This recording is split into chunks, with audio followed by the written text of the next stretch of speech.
Bueno, pues empiezo diciendo que muchas gracias a todos los presentes por vuestra asistencia y naturalmente las gracias a Paloma Eulacia Altolaguirre y a James Ballender por haber aceptado nuestra invitación a esta segunda sesión permanente del seminario del Hexel de este curso. Y vamos a darle un tono, digamos, de conversación a partir de las preguntas. Si queréis hacer alguna intervención inicial, pues podéis hacerla, y si no, pues paso directamente yo a haceros algunas preguntas. Por ejemplo, empezamos por Paloma Eulacia Altolaguirre y entonces leo en la edición de Memorias Habladas, Memorias Armadas de Concha Méndez, que publicamos en la Biblioteca del Exilio y que presentamos en Málaga y en Madrid. Cuando digo presentamos, es que tuve la suerte de acompañarla en la gira, y entonces pues tengo un recuerdo muy grato de esas presentaciones malagueñas y madrileñas, ¿no? de las memorias. Y entonces aquí en la solapa me encuentro con que la presentación es muy sobria y muy escueta, y dice lo siguiente: nació en la Ciudad de México en 1957, maestra en estudios hispánicos por la Sorbona, escribe cuentos y novelas y también pinta.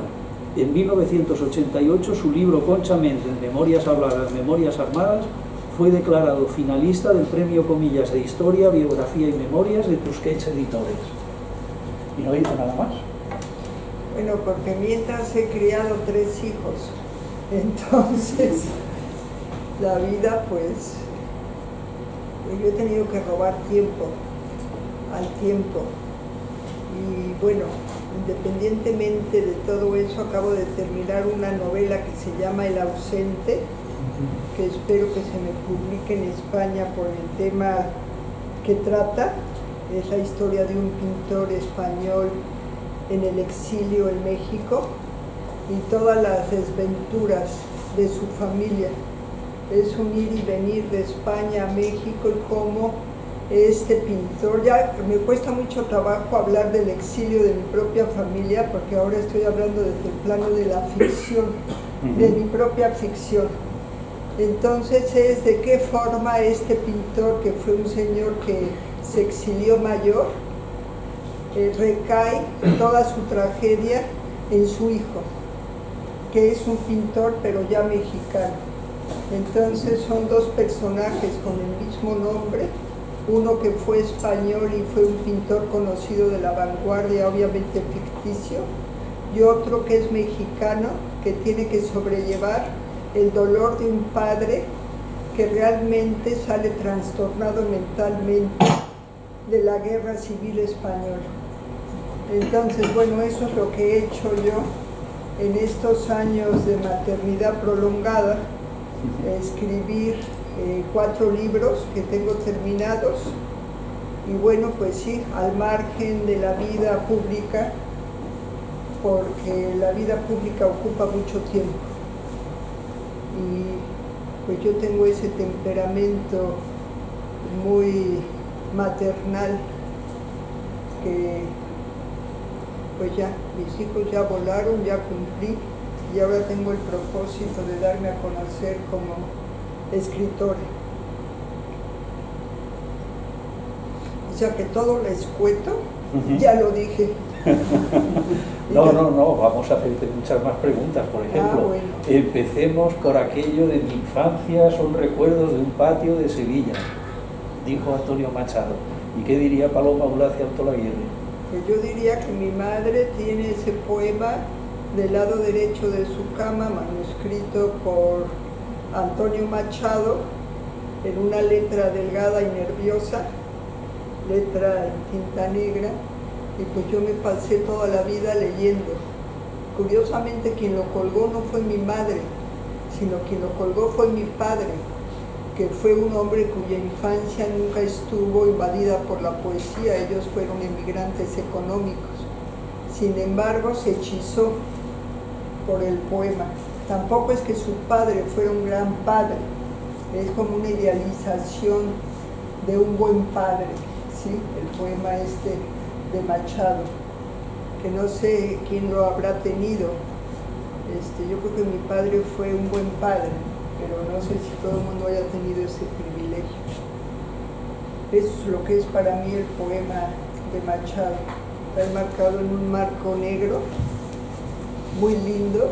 No sé si mis hermanos lo hayan leído, porque no cabe duda que en una familia cada quien se fija en una cosa. No todos tenemos la misma predisposición al gusto por la poesía y a la facilidad de recordar, ¿no? Porque yo sí me lo sabía. Sí, en realidad el poema no es el autobiográfico de Machado, ¿no? Es otro, Sol de Sevilla. Es el palacio donde nací. Sí. Mi padre en su despacho es otro poema. Yo no soy profesora de literatura. Para mí el poema es el que menciona Ballender.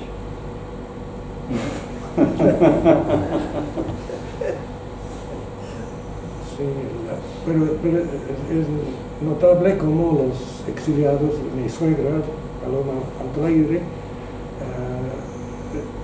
para ellos aprender de memoria y poder recitar de memoria poesía era lo más normal, ¿no?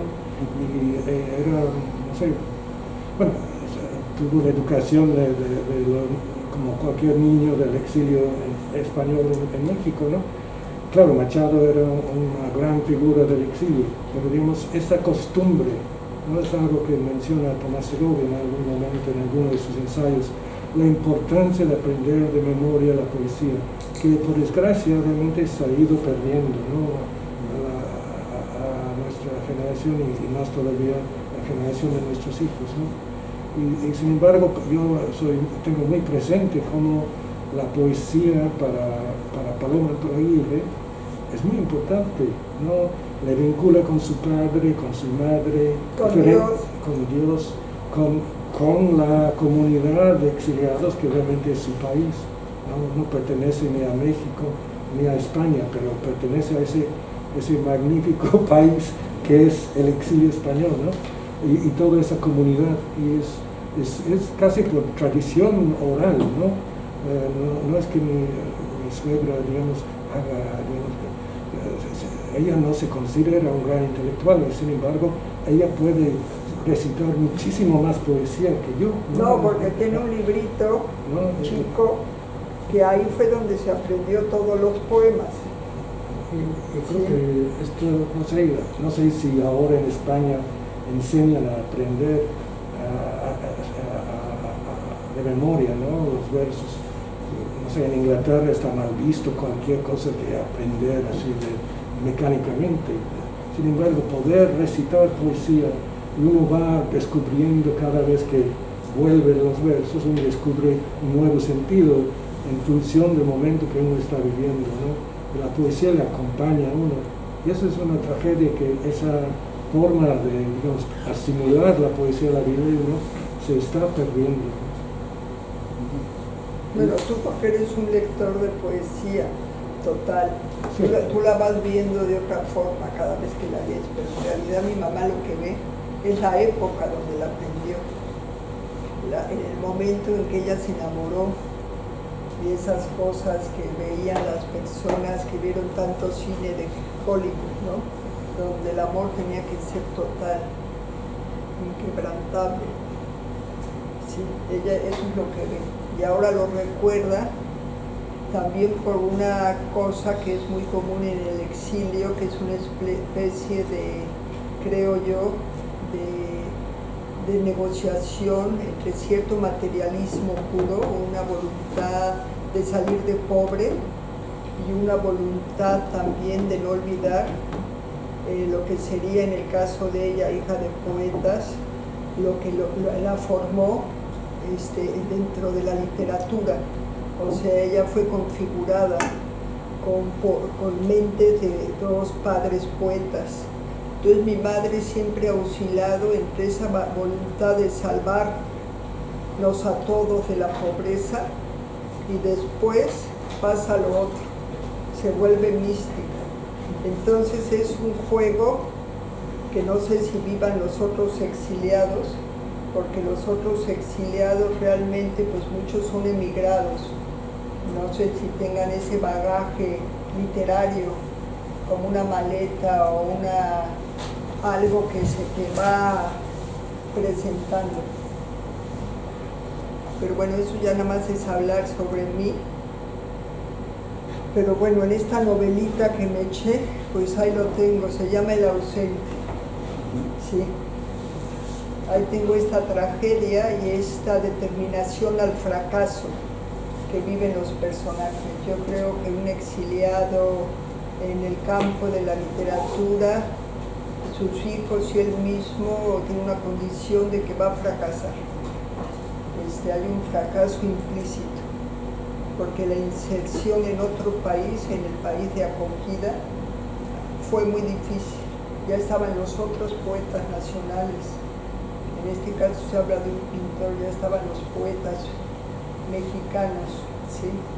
Que hicieron muro para que no entraran los extranjeros, digamos.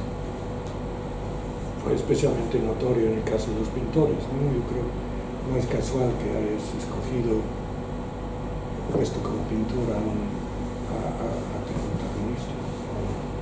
No, no es casual, lo que pasa es que mi madre tiene muchos cuadros. Entonces yo crecí mirando cuadros de uno que se llama Pontones, Ramón Pontones, Luna, Gaya, y entonces toda esa pinacoteca que además parecían como pintores antiguos, ¿no? Muchos de ellos como Luna, esa época que mi madre tiene dos cuadros, no parecen pintores modernos. Yo sé que él después tuvo una época moderna, pero parecía que estabas como en un museo un poco lúgubre, ¿no? Sí. Pero bueno, eso no, en realidad... Me refiero al conflicto, digamos, entre los pintores del exilio y los muralistas, ¿no? No te daban chance, imposible. Era lo que dijo, ¿no? El único camino, ¿no? Es lo que decía Siqueiros, ¿no? Es esto, ¿no? Y los que no hagan muralismo son retrógradas o reaccionarios, ya se acabó lo del caballete, etc.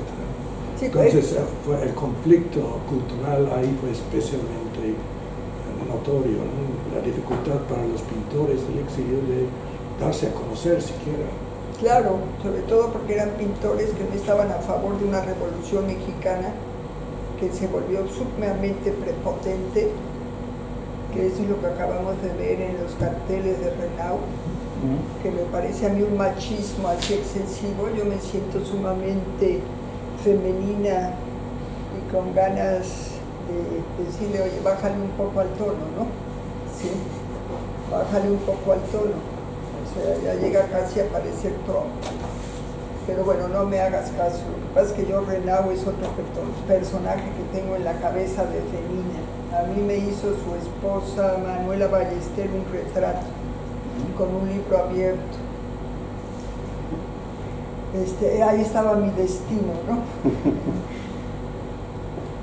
Un retrato muy lindo. Pues acabamos de publicar en la colección Biblioteca del Exilio los diarios inéditos de México de Manuela Ballester. Pues me encantaría verlo. Yo le acabo de poner a mi madre lo que es su vida, que está ahora en la exposición de Renau que vimos en Valencia. Pues esta vida de esta mujer, que él era el de las ideas y ella era la que trabajaba, ¿no? Por ejemplo, los murales del Hotel Selva. La Selva en Cuernavaca. En Cuernavaca. Y ahí estaba la mujer, que era seguramente más dotada que él, pintando, ¿no? Oye, qué vida. Más triste. Está bien querer, pero nunca tanto, ¿no? Sí. Yo creo que, no sé, yo tengo también mucho interés por ver ese diario. Creo que la historia de las mujeres en el exilio es tremenda, ¿no? Y es digno de muchas investigaciones. Yo creo que lo que retrataría es un heroísmo silencioso, ¿no? Por desgracia, no sé, tengo casos, ¿no? de testimonios de mujeres que iban trabajando, María Dolores Arana, por ejemplo, que iba de casa en casa intentando vender unas muñecas que ella hacía en casa, mientras que su marido pues seguía discutiendo las razones por las cuales perdieron la batalla del Ebro, ¿no? Y en los cafés, ¿no? Y esta era un poco la situación. Las mujeres realmente lograron que la familia saliera adelante, mientras que los hombres seguían, digamos, enfrascados en discusiones o si no, por lo menos sumergidos en una melancolía infinita por la pérdida de todo aquello, ¿no? Soñando todavía con la calle Serrano de Madrid, ¿no? Y la mujer dice, bueno, ¿de qué vamos a comer? Y realmente yo creo que hay mucho por explorar desde el punto de vista sociológico, ¿no? Pero también tiene sus reverberaciones en la poesía, ¿no? Una figura como Ernestina Champurcino también tiene, sorprendentemente, encontrado poemas de ella que se refieren a esta situación, ¿no? Otro caso, ¿no? Tomenchina, que iba con un látigo, eso lo contaba mi abuela, iba con un látigo. Yo no entiendo mucho, yo no soy historiadora de la literatura, pero es que este hombre era tal macho que llevaba un látigo. Bueno, no, él iba en busca de Lorenzo Varela, que lo había insultado. Ah, bueno, no sé, yo pensé que era para decirle a la mujer detrás. No. Detrás. No. Él iba a pasarle la cara con este látigo. Ah, bueno, yo no sé. Unos versos que había publicado, pues, quizás de poco gusto, ¿no? Bueno, pero básicamente Tomenchina se reprimió, no podía. Las cartas, él recibía una beca del Colegio de México, pero en el archivo está evidente que no ha podido hacer nada y realmente su mujer se dedica a traducir, ¿no? Es otro capítulo del exilio que habría que investigar a fondo, las traducciones, ¿no? Claro, la forma de salir adelante más evidente era como periodista, pero los periódicos pues podrían tomar algunos, pero no había para todo el mundo. Y entonces mucha gente tuvo que salir adelante haciendo traducciones, y Ernestina era una de ellas, una de esas personas, ¿no? Hizo muchísimos libros, ¿no? Pero no solo ella, Sánchez Vázquez también hizo muchísima labor de traducción, y o sea, sería tema de otra tesis o de más de una tesis. Todo el trabajo que llevaron a cabo y cómo enriquecieron la cultura mexicana o latinoamericana a través del Fondo de Cultura, ¿no? Desgraciadamente no todos pagaban como el Fondo de Cultura, que era, sin ser generoso, era digno. Había otros en que se pagaba muy poco, pero la gente de todos modos, porque tenían que ganar dinero, pues terminaron haciendo traducciones para las otras editoriales, ¿no? Pero qué maravilla, porque el traductor es un mago, ¿eh? No se le toma mucho en cuenta, pero alguien que puede verter una novela en el idioma que sea al propio, es un mago, y además te saca del provincianismo, ¿sí? Paloma, tú naciste o te criaste en Tres Cruces 11, la calle Tres Cruces, número 11, sí. Coyoacán, Ciudad de México, que está asociada en literatura a Antolaguirre, Concha Méndez, Paloma Antolaguirre y Luis Cernuda. Sí, mi madre sigue viviendo ahí. Sí, la casa de Luis Cernuda pues sigue teniendo las mismas ventanas que tenía cuando él vivía. Yo quise imponer un cambio de ventanas hace 3 meses, porque se ha convertido en una casa muy ruidosa. Bueno, mi madre casi se desmorona de la pena, porque esa herrería que tiene 60 años, no más, 67 años, que es lo que tendría mi hermano Manuel Ulacia, pues es infinita, ¿no? Según ella, muy buena herrería. Tú comprendes que en este exilio pues hubo un afán de dejar de ser pobre. Entonces una ventana o un grupo de ventanas te tiene que durar hasta el 2060, ¿no? Ese es su postulado. Va a vivir más que ella y más que yo las ventanas. Bueno, nada, no hubo forma. Sí, ahí iba, sí, no hubo forma. y es exactamente igual a como era la casa. Entras, que era un búngalo, cuando mi padre y el hermano de mi abuela Concha Méndez la construyó, como había un árbol grande, entonces dejaron un hueco en el salón. No estamos hablando de un gran salón, es un pequeño salón, con una duela que se habrá comprado en una tienda, en una casa de demolición. Entonces dejaron ese árbol, luego quitaron el árbol, y bueno, pues tiene una cocinita diminuta y tiene un cuartito donde al parecer ahí dormía Luis Cernuda, que yo creo que si cabe una cama es de milagro. Arriba dormían mis padres con mi hermano Manolo y las gallinas, porque tenían un criadero de gallinas. Y abajo, en el cuarto grande, que no es tan grande, ahí dormía mi abuela. ¿Sí? Ese daba a la calle, hicieron una ventana hacia la calle porque ella, que había vivido en un barrio popular, no era tan popular porque tuvo mucho abolengo a principio de siglo, no, y esto, Coyoacán era rural, quería tener una ventana hacia la calle para ver pasar a la gente, porque pues sería ella charladora, ¿sí? Porque claro, era como irse a vivir al campo. Y ahí sigue la casa con las mismas ventanas. Tendré que tenerlas hasta que yo me muera, porque como se me ocurre quitarla, me reía. Y bueno, en esa misma casa, en ese bungalow vivía mi abuela, y en la casa de junto mis padres, que tenían estas gallinas, tuvimos caballos, mi madre vendía huevos. Estamos hablando de una madre que se casó adolescente. O sea que realmente no es lo mismo que una que me casé yo a los 30 años. O sea, yo tuve edad de ir y venir por el mundo. Ella pues no. Ella pues se vio condenada a una maternidad temprana. Ella dice mucho que le encantan sus niños.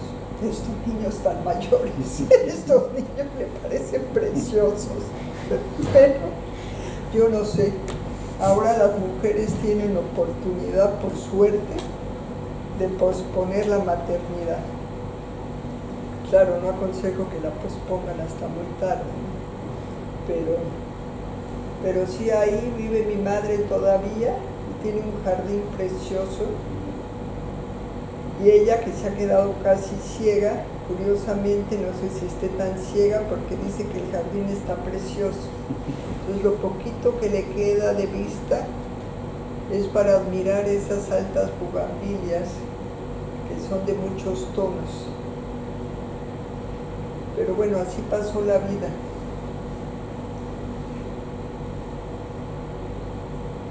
¿Y qué recuerdas tú de Luis Cernuda como persona con la que conviviste, aunque eras jovencita, pero bueno, niña? Pero se dedicó. Sí, nos queríamos muchísimo. El otro día dijo James algo que me hizo sufrir, pero bueno, yo sufro mucho. Tengo ese temperamento también que es como muy alegre y muy sufrido, como dirían en México. Él dijo que Luis Cernuda finalmente en sus últimos años ya tenía concluida su obra, y que tenía una predisposición ya casi natural o mecánica hacia la muerte. Tenía 63, ¿no? Yo dije que no en los últimos años, sino después de la publicación de su último libro de poesía de los 62. Ya, no, yo creo que ya no pensaba volver a escribir nada. Es una hipótesis, no hay nada que puede comprobar, ¿no? Y él tenía ciertas ideas de que sus hermanos habían muerto a los 60 años, y él pensaba que era una especie de fatalidad familiar, que congénitamente que él a los 60 años también se iba a morir. En realidad se murió a los 61, pero yo creo que fueron las últimas semanas en que, no sé, tu madre le ha contado que él la buscaba, especialmente atento a ella, la acompañaba al centro para hacer no sé, algunas cosas en el centro del banco y después les acompañaba al cine. Yo creo que había llegado un preciso momento en que sentía que había hecho su labor, que ya no tenía realmente ganas de seguir escribiendo poesía, no sentía la necesidad. Yo creo que pues, yo no lo veo como una cosa triste, ¿no? Yo siento que era su manera de interpretar la vida. Claro, pero yo lo veo triste referente a mí, porque realmente mi abuelo tuvo la generosidad de que Luis Cernuda fuera abuelo de sus nietos. Entonces él se vio inmerso en una familia donde realmente su lugar no era de tío, sino que era como un abuelo. Alguna vez le decían las cuñadas a mi madre que Concha Méndez vivía con un hombre, y mi madre decía, ojalá viviera con un hombre, porque no es que no fuera hombre, sino que no le gustaban las mujeres. Entonces era una relación de dos poetas que convivían en una casa y que tenían el privilegio de cuidar a 3 niños. Digo el privilegio porque debimos de haber sido muy lindos, ¿sí? Pues como todos los niños, pero nosotros más lindos porque nos querían mucho. Y había jardín, y había patos, y había perros. Y mi madre era muy joven y muy guapa. Y Cernuda pues tuvo la bendición de no estar aislado o solo en una casa no de asistencia, en uno de esos hoteles que había donde vivían los hombres solos. Ahí vivió mi abuelo paterno, en uno de esos hoteles, casas de huéspedes, perdón, sí. Entonces, bueno, sí, sentí que se había muerto. Yo, entre mi primer año y mis 5, se murieron Luis Cernuda, mi abuelo y mi abuelo paterno. O sea que yo debo de haber tenido a mi familia llorando varios años, ¿no? Después. Pero bueno, ya mis recuerdos de amor, pues me los guardo para mí, no vaya a ser que se vayan. ¿Sí? Pero sí, muchos años después siguió el cuarto de Luis Cernuda, que él se pasó del chiquito al del segundo piso, que es muy mono. Tiene así como un closecito que pertenece a la construcción. Y ahí siguieron colgadas sus chaquetas y su abrigo. Yo era adolescente y nadie movió nada, ni la cama ni la lámpara que tiene como unas conchitas, yo la tengo en la sala de la casa. Y sus chaquetas, que yo como era una especie de Oscar Wilde o Lord Byron, yo fui un infante terrible, pues me ponía las chaquetas de Luis Cernuda para ir pues a la preparatoria, ¿sí? Las tengo ahí. El otro día las saqué de la maleta y qué delgado era. Me impresionó cómo los cuerpos, yo lo veo en relación a los cuerpos de mis propios hijos que son jóvenes, muy jóvenes, lo delgada que era la gente antes, como pequeña, angosta, ¿sí? También así me queda un tío hermano de mi padre, es muy malo, pero cuando lo veo digo, pero qué pequeño, qué angosto es, ¿sí? Entonces, bueno, esa es la ropa de Luis Cernuda. Ahora no me la podría poner, pero mira que la usé, ¿eh? Hablamos de tu abuela, de memorias, hablado de las memorias armadas, que es un libro que te debemos a ti, porque yo creo que Concha Méndez no tenía ninguna ganas de escribir sus memorias. Ah, no, se lo tomó muy en serio. ¿Ah, sí? Bueno, pues cuéntanos, cuéntanos. Ella nadie le hacía ni caso. La gente que iba a la casa, por ejemplo, fue mucho Emil Rodríguez Monegal, que es el biógrafo de Borges, ¿sí, no? Y de Neruda, que era el profesor de mi hermano Manuel Ulacia en la Universidad de Yale. Y mi hermano era un hombre que, así como nosotros, México es un país muy grande.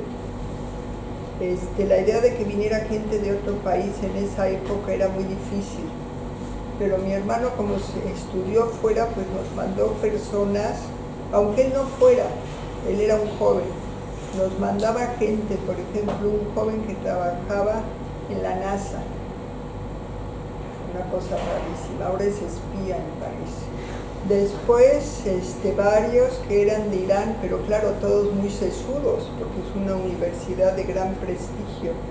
El caso es que Monegal fue su profesor, pero iba a la casa y hablaba mucho de cine con mi padre, cosa rara, porque mi padre pues era un químico, farmacéutico, biólogo, pero no era un señor versado en literatura, era versado en cine, como toda la gente de su época que tenía un cine a la vuelta de su casa. Y en México es un país muy cinófilo. Entonces, a lo que voy, por ejemplo, Monegal, yo jamás vi que se acercara a mi abuela a hablar sobre ella o a preguntarle algo. Digamos, era así como la viejita que estaba en un cuarto, pero en un cuarto muy lindo, ¿eh? Eso sí se puede decir, que todo lo tenía muy limpio, con ventanas al jardín. Siempre hemos comido estupendamente bien. El caso es que un amigo tenía una grabadora. ¿Qué grabadoras eran, Dios mío? Y no me considero vieja, eran como de este tamaño. Pero él se la debe de haber comprado por rico, algo así que tendría decibeles o captaría, vete tú a saber qué. Y entonces propusimos las entrevistas. Ella se lo tomó muy en serio. Ella escribía cada semana en unos papelitos, digamos, el hilo narrativo. Los iba así poniendo con unos clips. Y contaba. Fue una lástima no haber hecho estas memorias 10 años antes, porque finalmente a la edad que se hicieron la memoria está un poco muerta. Muerta en el sentido de que tanto repitió su vida ella, o sea, ella estaba enamorada de la primera parte de su vida, porque ella bailó mucho en el Ritz y en el Palace y fue extravagante y nadó a mar abierto y se tomó un barco de migrantes rumbo a Londres primero, desafió a su madre. Su padre pues la debe de haber desheredado, después se fue a la Argentina sola. Entonces todo eso pues lo veía ella como la gran joya de su existencia, esa liberación, porque su liberación finalmente estaba basada en que tenía dos posibilidades. Ella no era guapa, siempre estaba muy sorprendida, modestia aparte, que yo hubiera salido guapa y muy alta. Cada vez que entraba por el cuarto me decía, pero qué raro, tú sí que eres guapa, ¿por qué yo no habré sido guapa? Claro, ella si hubiera sido guapa con todas esas piruetas internacionales, pues hubiera podido tener acceso, por ejemplo, en la Argentina, donde le fue vedado, ¿cómo se llamaba esta? Victoria Ocampo, y ahí pues no tuvo ella entrada, porque las feas, por desgracia, y sobre todo en aquel mundo, ahora una fea puede ser ministra, puede ganar un premio Nobel, pero antes las feas, tampoco digo que mi abuela fuera tan fea, ella se llamaba a sí misma fea, ¿sí? Bueno, esto fue lo que dijo Consuelo, ¿no? Consuelo Vergés dijo eso. Yo le pregunté, bueno, eso ya aparte, yo vine aquí a darme mi viajecito por España. Yo era estudiante en París y entonces me caminé todas las calles de mi abuela Concha, porque ella vivía y yo la quería con toda mi alma, ¿no? Y entonces todo, la pastelería del Pozo, después le compraba a sus hermanos todo lo que mi abuela había mencionado. Yo no tenía un peso, pero bueno, en esas vacaciones me lo gasté en eso. El caso es que fui a ver a Consuelo Vergés, y Consuelo Vergés yo le pregunté, porque yo había sido estudiante de literatura en México, si Victoria Ocampo las había cogido en sus tertulias literarias tan famosas, ¿no? Famosísimas. Y Consuelo Vergés dijo, en estas tertulias no hubo cabida para las feas. ahí tenías que ser muy guapa para ser invitada, lo cual es tristísimo, porque quiere decir que una mujer no puede pasar o no podía ser incluida por su inteligencia o su gracia, sino que tenías que tener pues cierta feminidad estudiada para poder engatusar a un mundo burgués culto, ¿no? Pero bueno, eso que, entonces sí, ella estuvo muy atenta a sus memorias, pero como ella había fumado mucho, yo creo que no tenía ya suficiente irrigación cerebral. Sí, yo lo noto. Por ejemplo, mi madre, que tiene la edad en que mi abuela murió, pues tiene una cabeza mucho mejor, porque nunca fumó. Sí. Sí, ella se fumaba 7 cajetillas de cigarros, uno al día, y contaba unas cosas que tú dices como ¿para qué? ¿Me entiendes? Ese desafío de... No, pero sí le interesó mucho. Yo escribí una tesis de literatura basada en este libro que todavía no existía. Yo puse citas falsas, que no me vea la universidad. Y entonces me recibí, pues, una cosa así muy copiosa, muy sesuda, no me levanté de la mesa, hice mi tesis, porque yo nunca fui un estudiante modelo, pero siempre he sido muy perseverante. Y entonces esta tesis, ella, que la forré en verde, una encuadernación, la guardó con llave en su cajoncito, y la tenía guardada con llave. Era así como un tesoro, o un honor, un gran honor que yo le di. Sí, obviamente la debe de haber leído, pero sí, la tenía con llave, me da mucha pena. Yo creo que ella intuyó que su sobrevivencia, digamos, póstuma, estaba ahí en ese trabajo. Yo creo, no creo exagerar, es que a partir de la publicación del libro, la gente empieza a interesarse mucho por ella, y todo el movimiento de las sin sombrero en realidad se origina, porque ahí en ese libro es donde realmente plantea ese concepto de las sin sombrero, en el libro de las memorias de Concha Méndez. Y ella realmente es la figura central de ese movimiento. Y creo que como viene en olas, ¿no? Yo creo que la primera ola es el reconocimiento digamos, desde el punto de vista sociológico o feminista de una mujer que se emancipó, y lo que implicó el sacrificio y de perseverancia y de dedicación, ¿no? Atrevimiento, ¿no? En su tiempo. Y como una segunda ola, ¿no? Viene el interés por la obra, ¿no? Yo creo que esto se va, no sé, yo tengo la impresión, viviendo en México es muy difícil saber qué pasa realmente en España, pero tengo la impresión de que hay cada vez más interés en la obra de las mujeres de la generación de Concha. Yo creo que este libro, que se publicó por primera vez en el año 90, realmente fue pionero, ¿no? En ese movimiento de recuperación de un aspecto fundamental, ¿no? Un capítulo, más de un capítulo, es la otra cara, ¿no? de la literatura, de la cultura del siglo XX, ¿no? Visto desde la perspectiva de las mujeres. Y fíjate que este libro, la publicación que se hizo primero en Mondadori, fue ensombrecida por un disgusto, porque la familia de mi abuela, como al principio empieza diciendo, yo me lo sabía de memoria, porque yo tengo muy buen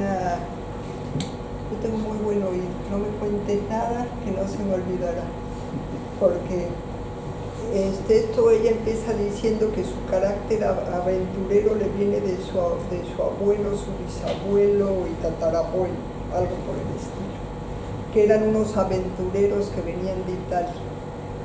Entonces, un amigo mío escribió en el periódico en España, encabezando su artículo, este párrafo inicial. Entonces la familia de mi madre, que eran 4 tíos solteros, llamaron a México y dijeron que no nos querían volver a ver en la vida porque ellos no eran familia de aventureros. O sea, los aventureros somos nosotros, los pelagatos, los emigrantes económicos como mi padre, ¿sí? Los que fueron a buscar una vida mejor. Entonces se rompió la relación. A mí me hizo sufrir en la medida de que mi madre, que es hija única, pues se sintió muy sola, porque siempre había tenido la nostalgia de la familia española, que visitó mucho. Pero a partir de esta fractura, por esa tontería, le cerraron la puerta en las narices. Y bueno, pues mi pobre libro, en vez de que fuera festejado, fue el motivo de la discordia, ¿sí? Pero curiosamente, a partir de este libro, el día 18, una serie de sobrinos, nietos o no sé qué de mi abuela Concha Méndez quieren conocerme. Entonces se han juntado 15 y nos vamos a ver en Madrid. Quienes sean, quién sabe. Pero bueno, vamos a estar ahí cenando.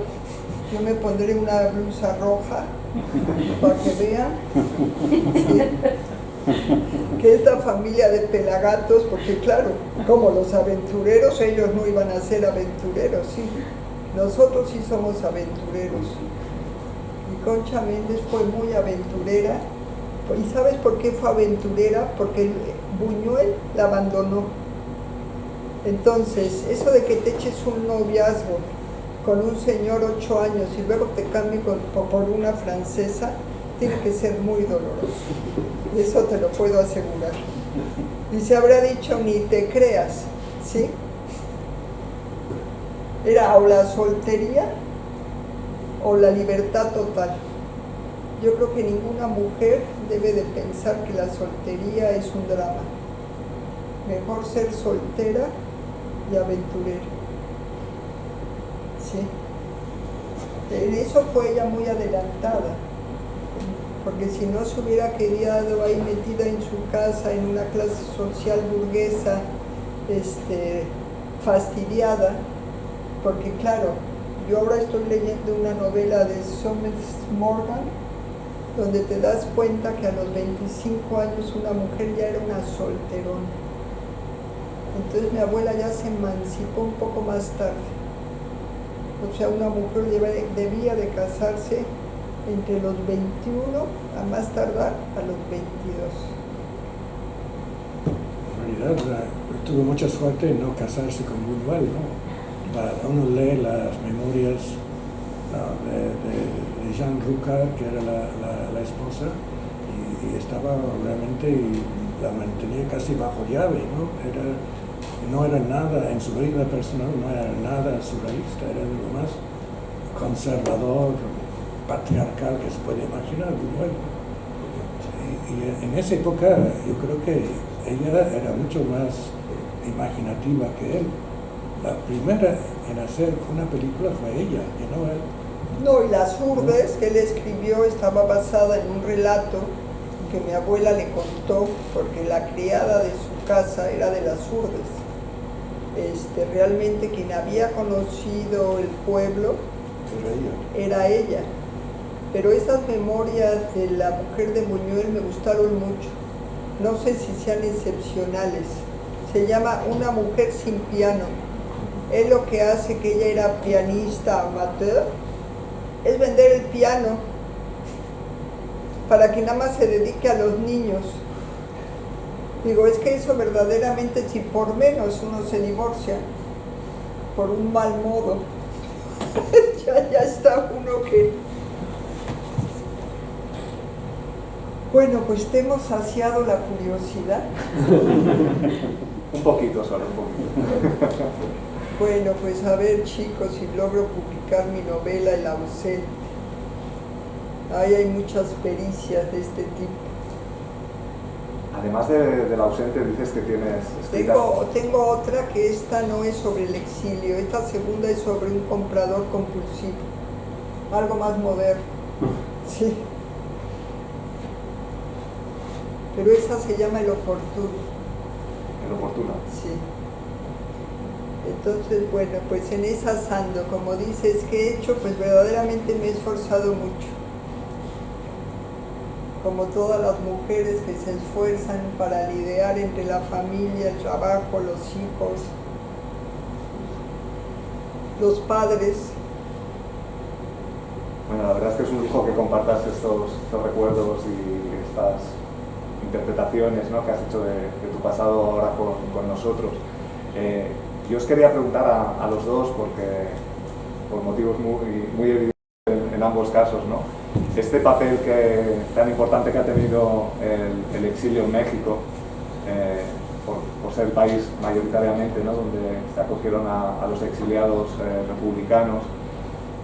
Desde vuestra perspectiva, hoy en día en México, la memoria del exilio, ¿por qué momento pasa? Porque tú lo que nos estás planteando ahora es un tema que ahora está muy trabajado últimamente, que está despertando mucho interés, que es esa memoria heredada, ¿no?, por parte ya no de quienes vivieron el exilio directamente, sino por quienes lo heredaron, no ya en la primera, sino en la segunda, incluso en la tercera generación, ¿no? Y en gran medida que tu novela se llama El ausente es muy significativo, ¿no?, esa necesidad también de colmar esas ausencias que han ido jalonando la historia del exilio republicano en México y en otros países, ¿no? En el caso concreto de México, donde fue tan importante la participación de estos hombres y mujeres, a día de hoy, ¿cuál diríais que es el legado que ha pervivido con mayor intensidad? Si es que, espero que sí, que siga presente. Desde luego, tenemos una demostración con lo que ahora nos contabas, con esa obra en la que estás trabajando y otros muchos proyectos que siguen adelante por protagonistas de ese exilio, ¿no? Pero más allá de esa cuestión, no sé si vosotros como mexicanos podéis ampliarnos un poquito la perspectiva actual que se pueda tener desde vuestro país de este exilio. Yo creo que no se acuerda ya nadie, pero lo que sí te puedo decir es que en cuanto a lo que yo comparto en esta novela El ausente, es que se generaron muchos problemas mentales heredados de exiliados a hijos y de hijos a nietos. Yo creo que los exiliados eran un grupo, en su mayoría, de gente que tenía los nervios de punta, los nervios rotos, todas esas palabras que yo no sé si se sigan usando en España, porque ahora ya ves que hay sustitutos como que es depresivo o es bipolar, pero antes los nervios rotos era el pan nuestro de todos los días, ¿no? Yo creo que sí, que muchos de mi generación, conocidos míos, crecieron con madres con los nervios rotos, sí, y abuelos con los nervios rotos. Y eso, pues, a lo mejor en todo el mundo sucede lo mismo y no es exclusivo del exilio. Lo que pasa es que yo me rodeo de personas, yo no he tenido mucha inclusión por esto, de que he tenido que estar trabajando en familia. Pero yo creo que ya se ha borrado lo del exilio, ya no hay ni quien se acuerde. Hace años sí, hace años pues te decían cosas feas, por ejemplo, pero estoy hablando de hace 40.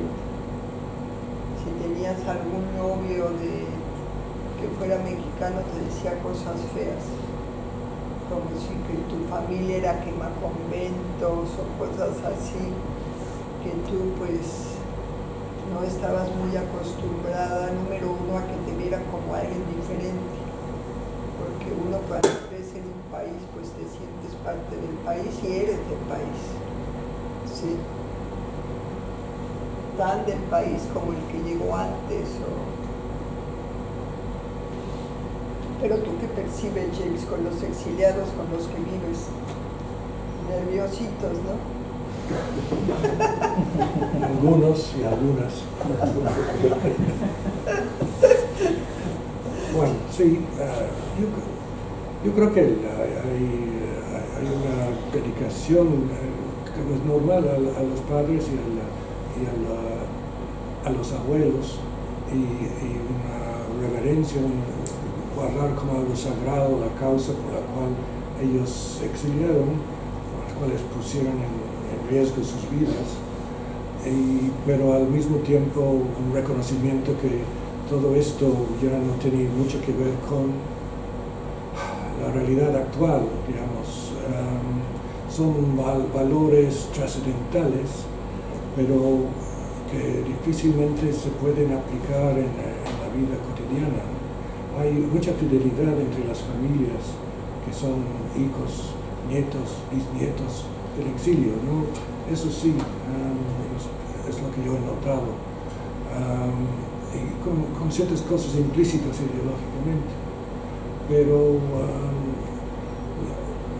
en realidad el episodio del exilio ya dejó de tener importancia en México, ¿no? Yo creo que la última vez fue con Cuauhtémoc Cárdenas, el hijo del presidente Lázaro Cárdenas, que él pues, sacaba la carta, ¿no?, del exilio español con sus pretensiones presidenciales, y se volvía a sacar un poco la historia del exilio. Pero realmente esto ya pues, ha pasado, que el exilio español casi 80 años, no sé si son 80 años ya. Sí, 80. Y pues esto es casi tan lejano como la Segunda Guerra Mundial o la Primera Guerra Mundial. Es algo en el pasado y por desgracia pues cada vez más se vive fuera de la historia, ¿no? En un consumismo generalizado. Es el hecho de digamos, hablando en general de la vida de la modernidad actual. Entonces todo esto representa un interés para muy poca gente. Ya no les importa. Ya somos muy viejos los jóvenes del exilio. Es muy complicado. El mexicano ahora está remetiendo mucho contra España otra vez. Bueno, nuestro presidente, ¿no? Lo cual me parece un insulto a mi persona, porque eso de que uno no sea mexicano, uno es tan mexicano como cualquiera que viva, que haya nacido en México. ¿Sí? Sí, el actual presidente ha vuelto a sacar un tema que fue uno de los problemas de la integración en el 39, ¿no? Que no, digamos, los exiliados que llegaban en el 39 del Sinayo en los otros barcos, la primera cosa que hacen es ir a ver los murales de Diego Rivera en el Palacio Nacional, y ahí ve cómo la historia oficial, ¿no?, de México trata la cuestión de la conquista y están inculcando el odio, ¿no?, al español, ¿no? Entonces esto resulta muy complicado para el republicano exiliado que llega, no puede decir que no es un español, pero digamos no llega en plan de conquistar a nadie, pero existe un rechazo inculcado oficialmente en los libros de texto en contra de los españoles, como si los españoles siguieran dos siglos después de la independencia, como si siguieran, digamos, siendo la causa de todos los maldades e infortunios que vive el país, ¿no? Entonces, ahora pues hemos vuelto a lo mismo, ¿no? Y es muy triste, a mi juicio no lleva nada positivo, ¿no? Y sí, en esta actualización del debate, curiosamente no veo que nadie hable de la llegada de los españoles en 39, que sería justamente un punto de referencia para, digamos, desarmar muchas de las discusiones que a mí me parecen jaladas. Son tonterías totales. Pero bueno, están en la boca de la gente, ¿ves? Ya quitaron, por ejemplo, la estatua de Colón. Yo que nací el día de Cristóbal Colón, pues para mí era sagrado. Parece una tontería. Pero bueno, el punto es ser cada vez más bruto, porque así no te contaminas con lo otro, ¿no? Pero ¿cómo tiene algo que preguntar? Sí, yo os iba a decir lo mismo, por supuesto, que cuando queráis participar, por favor, está pensado como una tertulia entre todos, también los que estáis conectados, por supuesto, pues podemos hacer las preguntas que queráis. Yo aprovecho ahora, lo voy a derivar un poquito, me voy a poner un poquito más académico, si me permitís, claro, un momentito también, porque se ha hablado ahora de historia, ¿no? de formas de escribir la historia, del papel que tiene esta historia desde una perspectiva social más general en esta esfera pública, pero también, claro, a nosotros nos interesa mucho y James lo sabe muy bien porque hemos tenido la suerte de poder contar con su ayuda en los actuales proyectos del grupo del Hexel, de ver cómo casamos una cuestión complicada, ¿no? Que es el lugar de pertenencia de esta literatura. Antes una frase me ha gustado mucho, ¿no? Ese país llamado exilio donde lo ubicamos exactamente cuando tenemos que explicar la historia literaria, ¿no? Estos escritores, si son mexicanos, son españoles, son una cosa intermedia, no son ni de un lado ni del otro. Y en este sentido, con independencia de estos discursos más generales, en el ámbito de la historia literaria, en México exactamente, ¿qué lugar pueden ocupar estos autores desde tu perspectiva, James, que lo has trabajado tanto y me permitirás que no es ninguna adulación y también, ¿no? ¿Qué lugar pueden ocupar? Y a veces en situaciones muy disímiles, ¿no? Porque no es lo mismo la primera generación y la segunda generación, pongamos por caso, ¿no? No es lo mismo un Luis Cernuda que un Tomás Segovia, como muy bien sabes, ¿no? Sí, pues yo es un punto de vista muy personal, ¿no? Yo creo que los historiadores mexicanos tienen una visión muy oportunista, ¿no? de lo que fue el exilio español. Durante mucho tiempo el poeta, el gran poeta era León Felipe, ¿no? Y hay una estatua de él ¿cómo se llama? ¿La Ciudadela? Sí, en Chapultepec, ¿no? Y bueno, pero el primero, digamos, en ser realmente plenamente integrado a lo que podríamos llamar el canon era Buñuel. Buñuel es un cineasta mexicano y no piensen dos veces en decirlo, ¿no? Hay en la Cineteca Nacional hay una sala que lleva su nombre y él, bueno, podría haber hecho algunas cosas antes en España y después en Francia, pero es un cineasta mexicano, 100%. Bueno, entonces el primero, ¿no? Tiempo después empezó a hablarse un poco de este oscuro poeta sevillano, ¿no? Que nadie sabía quién era. Cernuda, sí.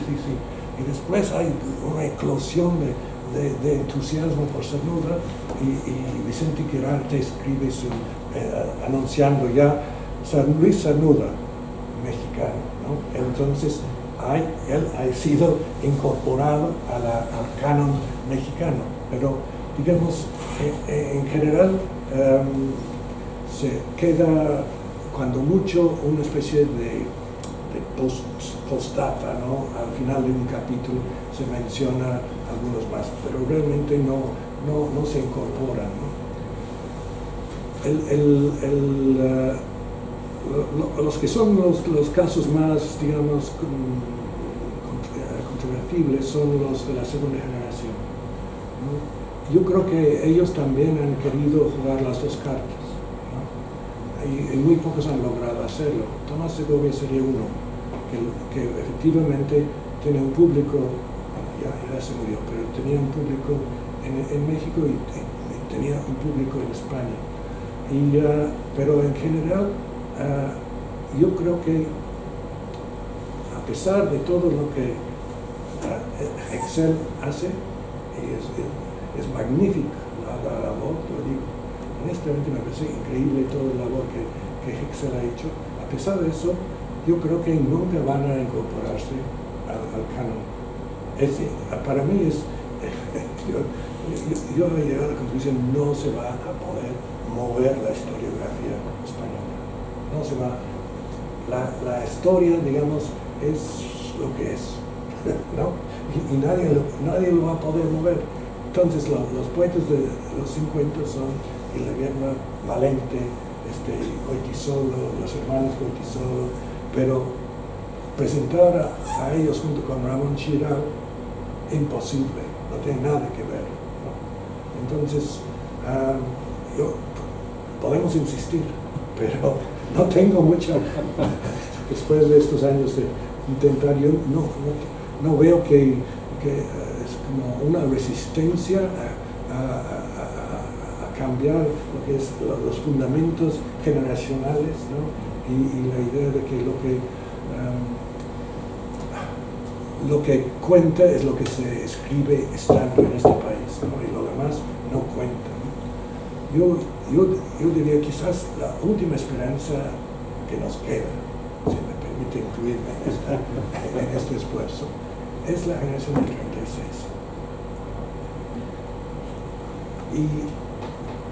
Y ahí porque se origina en la Guerra Civil Española, ¿no? Y digamos, la generación 36 en España está quebrada, podríamos decirlo, muy claramente quebrada entre Miguel Hernández y Vivanco, Leopoldo Panero, ¿no? Política e ideológicamente son difíciles de hacer convivir, ¿no? Y la importancia de la guerra civil, ¿no? en evidenciar esa división ideológica, ¿no? Entonces, si abrimos ahí, ¿no? Que no hay manera, en realidad, los que defienden la historiografía hasta ahora, difícilmente encubren esa grieta, ¿no? Vamos a abrir esa grieta y empezar a rescatar a otros, como por ejemplo Bernardo Clariana, ¿no? Por ejemplo, ¿qué es el papel de Gilabert? ¿Qué es lo de Gaya? Toda esta generación, Varela, ¿no? O Ginés de los Ríos también, ¿no? Es realmente, yo les propongo que ustedes hagan un congreso, si todavía van a hacer congresos, sobre la generación del 36, con la idea de romper frontalmente con esta, para demostrar la falta, o sea, que no es vigente, no se sostiene la idea de generación. Parece una contradicción, ¿no? La generación del 36 para desmontarlo, pero habría que desmontarlo. Y quizás la generación del 36 es donde todo empieza a hacerse más claro. Esto permite después llegar a la segunda generación del exilio. No sé, yo te tomo la palabra, siempre he tenido muy en cuenta todas tus opiniones, desde luego, como bien sabes, y me parece muy buena idea, o sea que, pues nada, ya contaremos contigo en esa resistencia que vamos a seguir manteniendo. Que a Barcelona vuelve. Bueno, aprovecho para recordar que James estuvo en el primer congreso que organizamos en el año 95 y en el último de 2019, es decir, que ha estado desde el primer momento también, siempre en todos los proyectos los que estamos trabajando.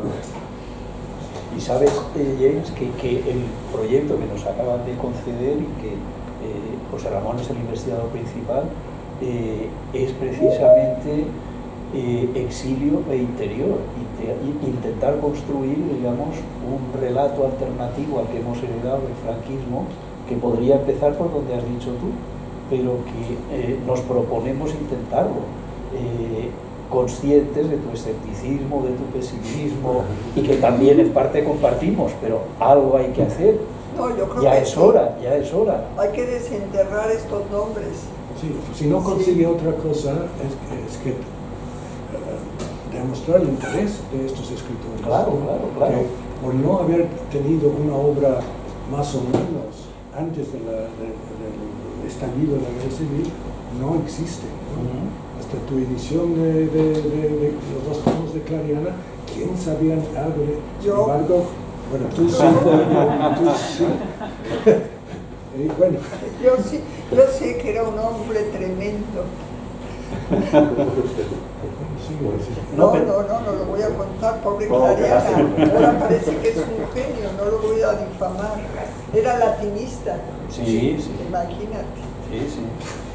No se habla mal de un latinista jamás. Era un seguidor de Baudelaire. Bueno, eso me interesa mucho. ¿Se drogaba? Porque seguidores de Baudelaire se hemos sido todos, Al buen vino. No, pero el nombre de Bernardo Clariana me parece que es muy acertado, para intentar romper, es decir, lo que decías tú, aquí solo cuentan los que se quedaron en España y es Leopoldo Manero, sí, pero ahí está un Bernardo Clariana que hay que incorporar. No, y hay que reivindicarlo, porque a lo mejor es el hombre moderno. Sí. No, pero su poesía, vamos. Mar. Sí, Mar Trayero, para los que no te pueden ver por la cámara. Yo me pregunto si, James, esta reflexión que acabas de hacer sobre los poetas de la generación del 36 se podría aplicar también al caso de las mujeres específicamente, porque por algunas cosas que habéis comentado, ¿no?, durante vuestra intervención, a mí me parece que paradójicamente el caso de las mujeres me da la sensación que es algo distinto y en este aspecto algo más benevolente, si se puede llamar de alguna manera, ¿no? Es decir, las mujeres han sido las grandes olvidadas, ya todos lo sabemos a estas alturas, ¿no? Pero en cambio ahora hay como un resurgir, ¿no? Este libro Ahora es posible, hace unos años no tanto, ¿no? Porque creo que las mujeres de hoy en día, ¿no?, buscan los referentes precisamente en aquellas mujeres, ¿no? En Concha Méndez, en Maroja Mayo, en las que popularmente se llaman las sin sombrero, aunque yo no estoy nada de acuerdo con este término, pero bueno, esto es otra cuestión, porque nos damos cuenta que al buscar referentes, porque somos conscientes que la lucha feminista no nace hoy, ¿no?, y al volver la vista atrás y buscar qué mujeres estaban luchando hace algunos años, vemos que no eran nuestras madres, que quizá no eran nuestras abuelas, pero sí nuestras bisabuelas, las mujeres de la República, que en muy poquitos años consiguieron muchísimas cosas, que fueron mujeres extremadamente valientes, porque la sociedad patriarcal era la que era, ¿no?, y en cambio rompieron muchos tabúes, ¿no?, y se aventuraron, ¿no?, a hacer sus propias vidas, sus propias trayectorias, ¿no?, lo cual quedó truncado enseguida, ¿no?, con la guerra civil y con el exilio exterior y interior, ¿no? Pero sí que yo creo que se ha ganado la recuperación de estas mujeres precisamente porque responden a la lucha que las jóvenes hoy llevan a cabo, ¿no? Y entonces sí se incorporan, o sea, hay un interés en no solo recuperar la trayectoria de estas mujeres, sino también recuperar la obra de estas mujeres, ¿no? Entonces yo sí creo que cuando se busca un canon literario diferente al que la historiografía nos ha procurado, sí se incorporan estas mujeres. Se incorporan las que se quedaron aquí, ¿no?, pero también se incorporan las que se fueron. No sé si lo compartís. Lo que a mí me queda evidente es que hay enorme solidaridad entre estas mujeres de que hablas, ¿no? Y esto se va a ir viendo cada vez más conforme se va publicando la correspondencia, porque realmente no tenían más que ellas mismas en quien confiar o para ayudarse, para asesorarse, para respaldarse, ¿no? Entonces, esta correspondencia, ¿no?, pienso en una figura como Consuelo Verges, ¿no? Tengo entendido que ahora le están digitalizando su archivo, ¿no? Y que, bueno, esto sería muy importante para que vea todo yo he estado trabajando también en la correspondencia de Concha Méndez y es muy evidente, ¿no?, cómo se entienden, se solidarizan mucho entre ellos, pero esto también es indicativo de la soledad, ¿no?, en que se quedaban frente a sus contemporáneos masculinos, ¿no?, sean mexicanos o sean españoles. Sí, yo creo que la historiografía generacional difícilmente va a poder demostrar la importancia de esta obra si van a colocar a Mayra Zambrano como una especie de apéndice de la generación de 27, ¿no?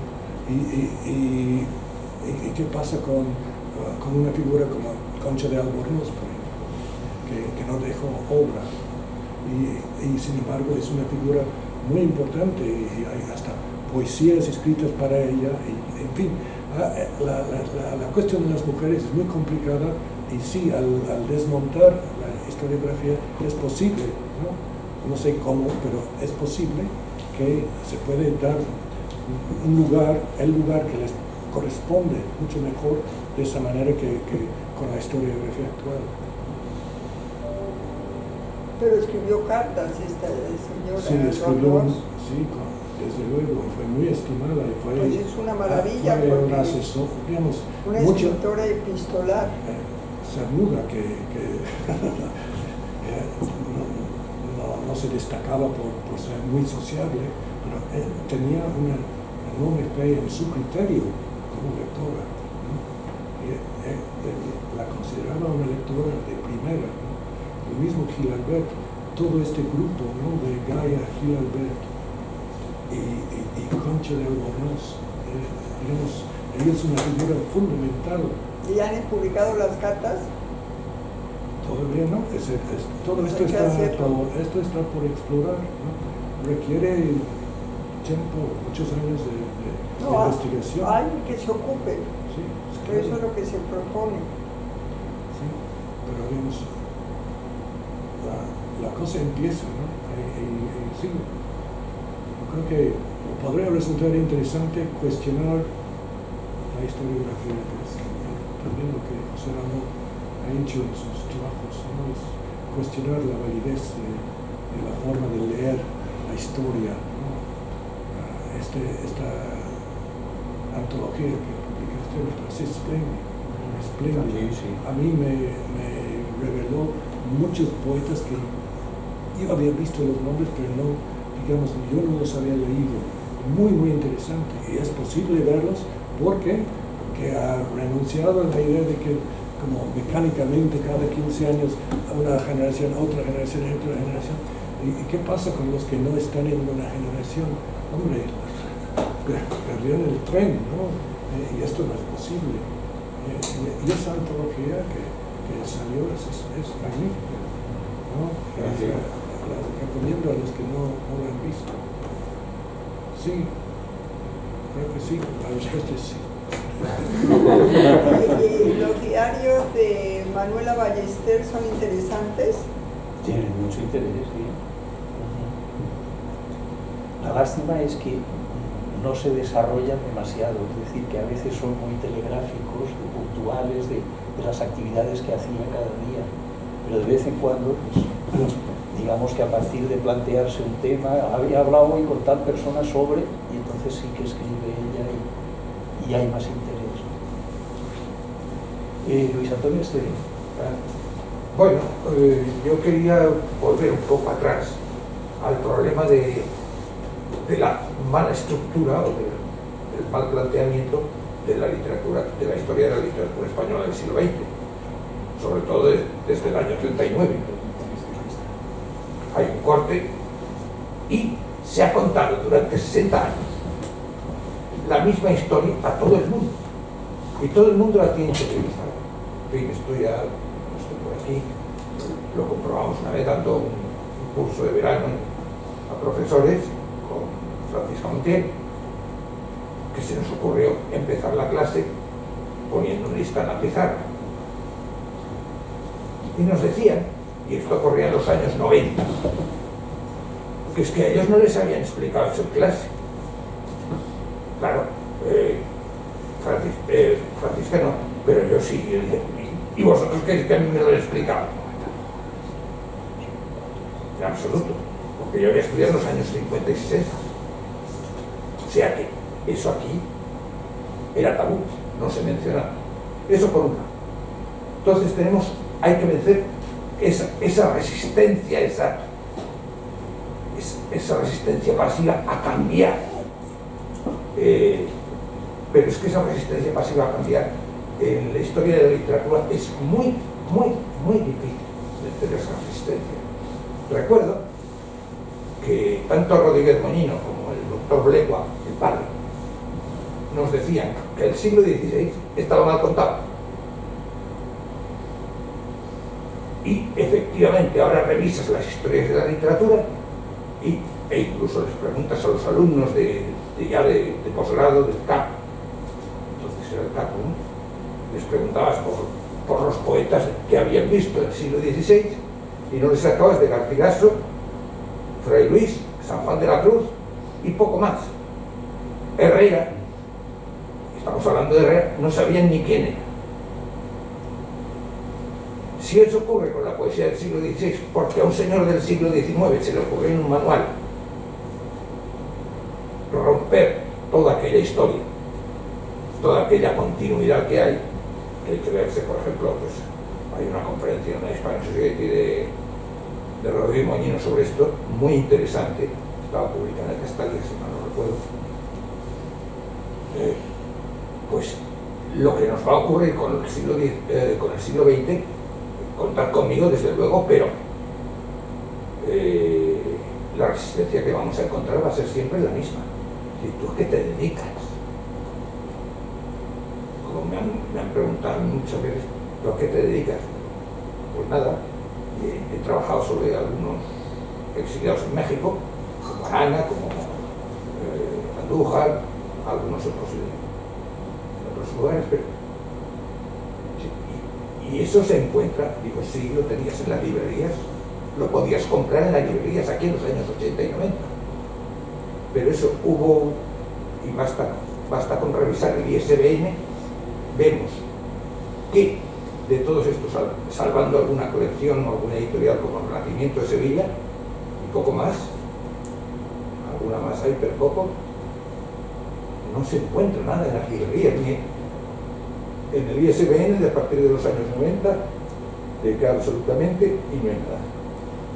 Alguna cosa, alguna edición de obras completas, como la de Chávez Nogales, por interés de una persona y de la Diputación de Sevilla, que sí se pone en ahí. Y tendremos que, precisamente para conseguir esa unión, ese romper y volver a unir, será muy difícil. Pero bueno, vamos a ello. Y que conste que no será la primera vez en la literatura española. Con el siglo XVI ha pasado lo mismo y sigue pasando. O sea que... No sé si alguna de las personas que están conectadas quiere intervenir, realizar alguna pregunta a Paloma o a James. Si no, Miriam Bircher. Yo quisiera preguntarles, más allá de lo que se dice desde posiciones más historiográficas o literarias, su opinión acerca de la integración de los exiliados y especialmente de los poetas exiliados en la cultura mexicana, a todos los niveles, no únicamente al ámbito literario, sino cómo se integraron ellos una vez pasados los primeros años del exilio, porque obviamente durante los primeros años del exilio pues, fue complejo, ¿no?, para todos ellos integrarse de algún modo. Pero pasada una frontera de 5 o 10 años, ¿qué opinan ustedes al respecto? Casándose. No la he escuchado, perdón. Casándose. Porque Díez Canedo, por ejemplo, el editor, pues se casó con una señora de Torreón, mexicana, Chirao se casó con una señora de Alcurnia, y así Tomás Segovia se casó con una escritora mexicana, y bueno, pues los que se casaban, ¿no? Yo creo que tengo la impresión que la disposición para digamos, interesarse por la literatura mexicana fue más evidente al principio que después. Y que estaban dispuestos digamos, a interesarse por lo mexicano porque estaban de paso. Parece un poco irónico de que lo normal hubiera sido al contrario, pero yo tengo la impresión que hubo más diálogo en revistas como Taller o El Hijo Pródigo que después. Y esto pues tal vez tenga alguna explicación, varias explicaciones. Una histórica, ¿no? La fuerte decepción causado por el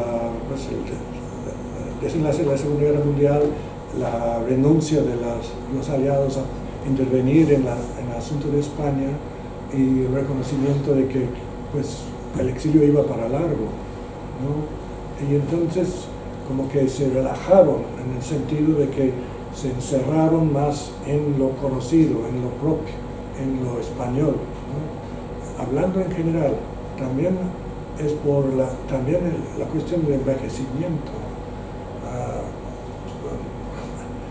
No me gusta, pero como que yo también estoy entrando en los 70, me doy cuenta que los ánimos para, digamos, abrirse a lo nuevo se van reduciendo con el tiempo, y que los que mejor supieron reaccionar e interesarse por más tiempo eran los de la segunda generación, para encontrar realmente un corpus interesantísimo, desde luego, de lecturas sobre la poesía o la literatura mexicana.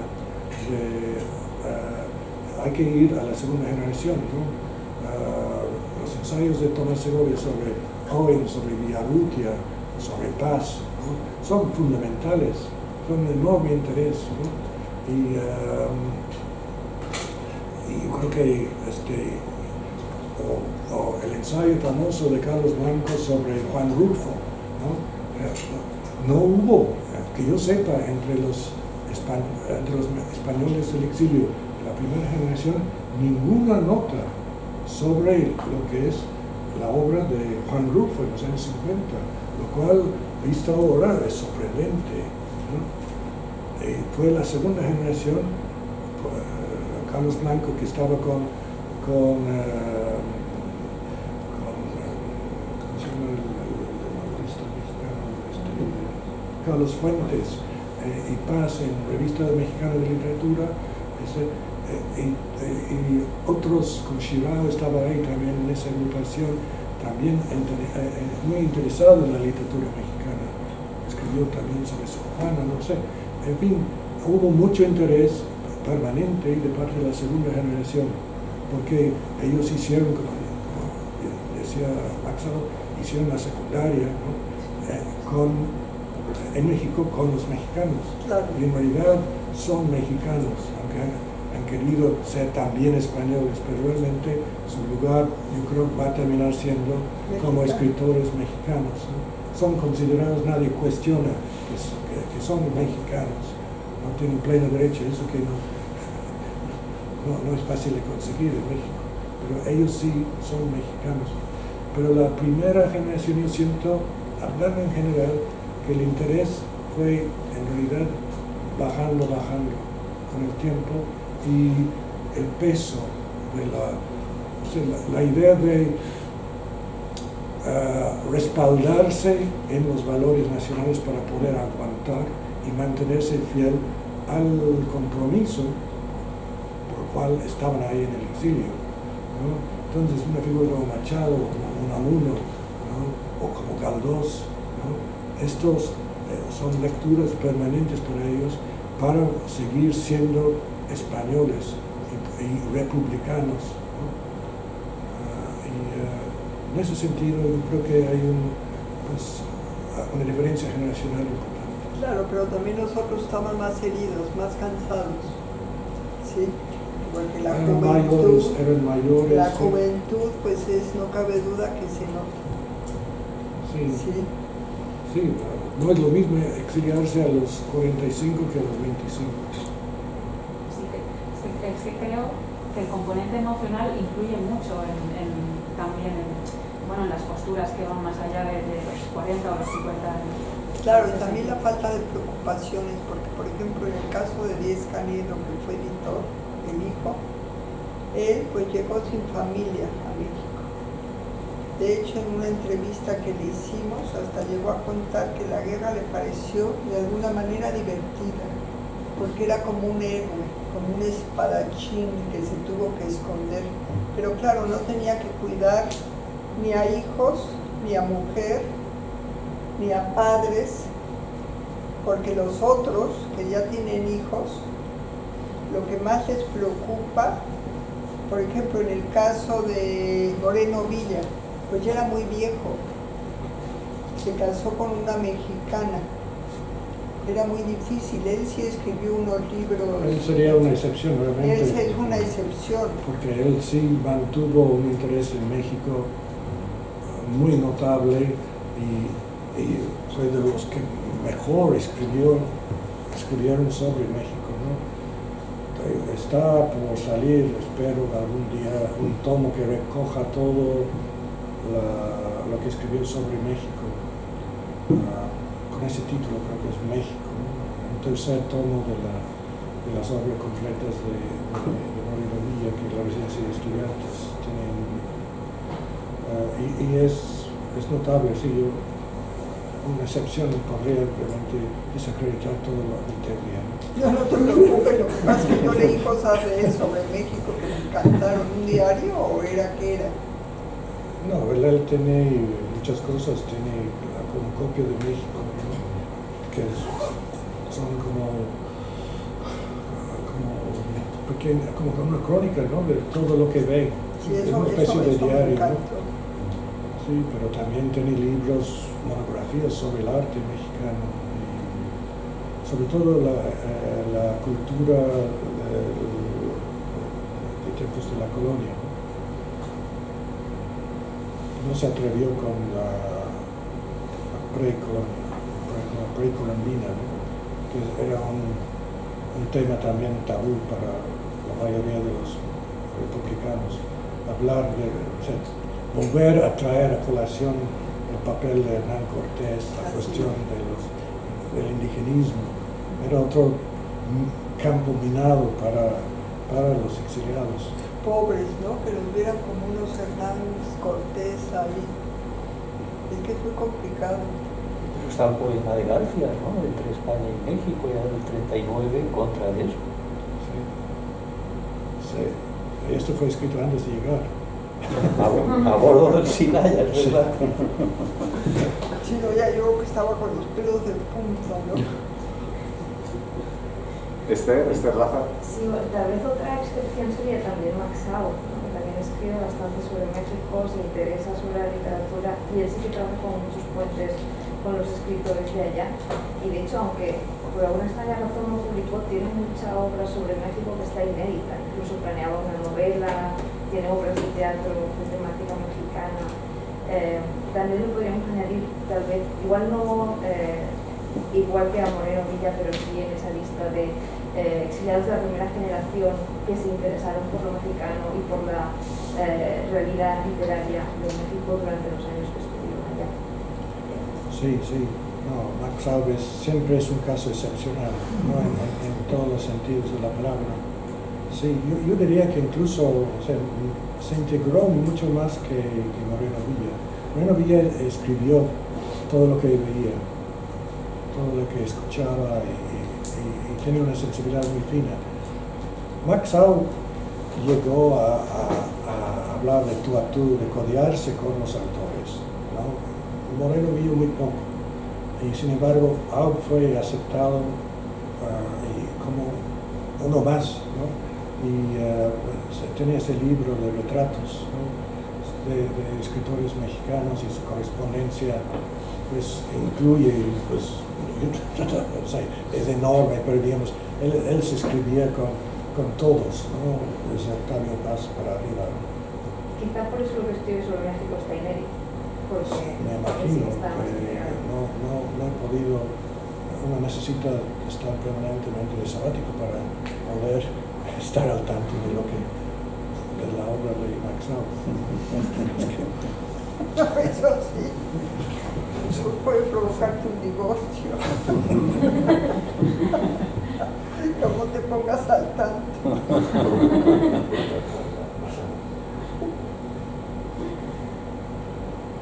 Bueno, yo quería hacer al menos una última pregunta, James, porque sé que uno de los motivos, ¿no?, de este viaje es precisamente que estás trabajando sobre una biografía de Manuel Altolaguirre. Y no sé si nos puedes avanzar algo de, no sé, alguna novedad, alguna pista nueva que hayas podido encontrar de un autor que bueno, creo que debe ser el máximo especialista, ¿no?, como todos sabemos los que estamos aquí. Y bueno, como también eso demuestra que incluso en los autores más canónicos, más reconocidos, pues aún queda a veces trabajo por hacer y trabajo importante, ¿no? Pues no sé, me alegra que se considera un autor canónico, porque también a veces pienso que no suele ser tomado muy en serio, ¿no? Y ser un especialista para hacer una biografía es un problema. Un especialista está demasiado preocupado por el detalle. y yo he pasado 2 o 3 semanas en Valencia encontrando en la prensa de la guerra civil detalles muy interesantes. Pero el problema es escribir una biografía, necesitas la interpretación. Y para eso realmente tengo un copiloto muy importante. Y aquí, ella, si tiene algún valor la biografía, será porque ella me va diciendo, digamos, animando a interpretar más allá de mis posibilidades. No, hombre, interpretar es que hay que interpretar el drama humano. Eso es lo que es más jugoso. Mira, todos los lectores somos chismosos. Eso no hay la menor duda. Sí, y el drama humano, y sobre todo hoy en día que hay un reconocimiento de la debilidad de la mente de cualquiera, de un primo, de un tío, todos podemos ser un poco débiles mentales. Hay que explotar la investigación de la fragilidad emocional, pues de Manuel Altolaguirre. ¿Qué quieres que te diga? Ha llegado hasta nosotros, los que somos los nietos. Entonces, no sobra. Hay una historia que me decían en la universidad, cómo me gustaban esas clases tan sencillas, que decían, hay una historia con mayúscula y otra con minúscula. Tiene que haber un diálogo entre la historia con mayúscula y la historia con minúscula. Sí, no sé si eso se ve ahora, pero... Pues yo espero poder llegar, gracias a Paloma, a desenterrar algo de la película, de la historia en minúscula, ¿no?, de Altolaguirre. Si es así, pues a lo mejor se va a publicar algo, pero si no, va a ser alimento para artículos muy sesudos en revistas académicas. Yo estoy segura. No hay que tener miedo. Mi madre piensa que si uno dice algo, algún secreto de alguien, la persona que ya no existe te va a escuchar. Entonces, el otro día dijo eso, porque ella es de una prudencia absoluta. Entonces, claro, ante ese sentido, pues no puedes decir nada de nadie, ni de Clariana, que vomitaba tanto. O sea, no podría uno decir, es que Clariana llegaba en Cuba, vomitaba, y mi pobre abuela tenía que limpiar los vómitos, porque entonces Clariana me va a escuchar. Entonces, ese ser inexistente tiene uno que aniquilarlo. Si uno tiene que decir las cosas a veces no tanto como yo. Pero sí he escrito ya unas 600 cuartillas, o sea que este va para largo. Él va para largo y muy buena. Yo leí 3 capítulos, ya no leí más, porque claro, todo me duele. Porque en realidad es la historia de una desventura. Sí, es una historia que no termina bien, ¿no? En muchos sentidos, ¿no? No solo por el fracaso de la guerra civil, sino a nivel personal. Y uno siempre quiere, digamos, encontrar algo edificante para justificar lo que escribe. Y cuando se colapsa un personaje, requiere de una delicadeza muy especial para sostener el interés sin, digamos, causar una pena excesiva en el lector, ¿no? Tiene que mantenerlo. No sé, estoy todavía luchando. No sé si algo va a salir de esto. Pues va a salir mucho, porque esta pandemia es como un viaje al espacio. Ahora que hemos salido de la casa, yo sentí que me mandaban a la luna. Porque tantos meses encerrado en los tormentos diarios, ¿no? De repente el avión es como irse a la luna. Y estamos aquí en Barcelona. Creo que hemos terminado un poco como empezamos, que Paloma hablaba del ausente, como una historia de cómo el sufrimiento del padre se vierte en el sufrimiento del hijo, y así a las siguientes generaciones. No, y hablando volvemos de eso, el peso del pasado sobre sí, las siguientes generaciones. una vecina, hija de exiliados, nieta de exiliados, se suicidó en la pandemia. Y lo único que dijo la hermana era natural. Con lo que ha sufrido mi madre, entonces me dejó como helada. Dije, bueno, pues claro, eso es lo natural que suceda en una hija con unos padres tan atormentados, porque son tormentos, pues los de esta pobre madre que perdió a la hija, pues muy nutridos, sobre todo que se expresa muy bien. Entonces, como se expresa bien, y acabó en este drama. O sea, es el sentimiento que ¿dónde estaría yo si no fuera, ¿no? Lo de Max Aube, este discurso de ingreso a la academia, ¿no? ¿Qué hubiera sido de España si no fuera por la guerra civil y la derrota, la victoria de Franco, ¿no? Y entonces él arma toda una idea de cómo sería la academia de la lengua, ¿no? Con todos estos grandes personajes.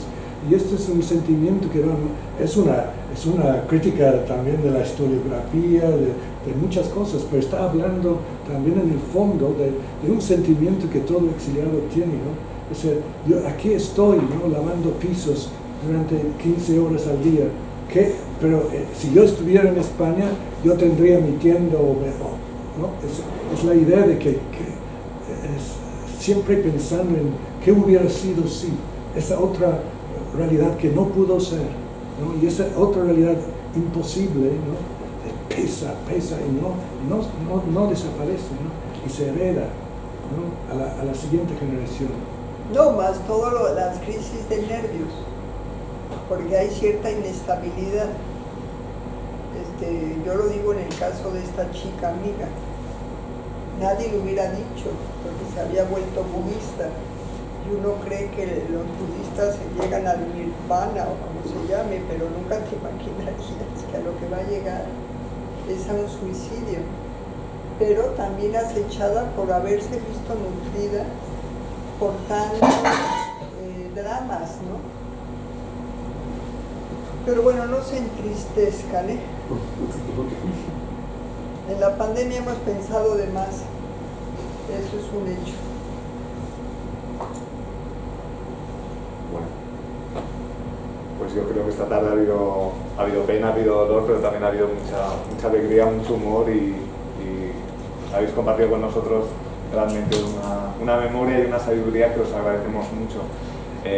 No sé si alguien más quiere intervenir, si no, yo creo que ya hemos tenido a Paloma y a James muy amables, muy generosos durante dos horas largas, creo ya, que llevamos aquí departiendo con ellos. Muchísimas gracias una vez más por haber estado.